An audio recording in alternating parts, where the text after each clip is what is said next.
بسم اللہ الرحمن الرحیم۔ السلام علیکم ناظرین، خوابوں کی تعبیر الحمدللہ چینل میں آپ سب کو خوش آمدید۔ آج ہم بات کریں گے خواب میں آباد جگہ دیکھنے کی مختلف تعبیروں کے بارے میں۔ خواب میں اگر کوئی شخص آباد جگہ کو غیر آباد دیکھے تو اس کی تعبیر یہ ہوگی: مصیبت و آفت نازل ہونے کی نشانی ہے، باعث پریشانی ہے۔ اگر کوئی شخص خواب میں آباد خانقاہ دیکھے تو اس کی تعبیر ہے: غیب سے مدد ملے، دولت مند ہو، بزرگوں کی خدمت کرے۔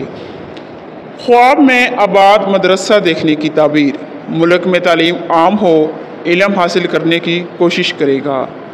اگر کوئی شخص خواب میں آباد مسجد دیکھے تو اس کی تعبیر یہ ہوگی: دیندار ہو، اسلام کا خادم ہو، عقبی میں نجات پائے گا۔ خواب میں آباد مکان گرتے دیکھنا کی تعبیر: گھر کے مالک کی موت واقع ہوگی، مصیبت پیش آئے گی۔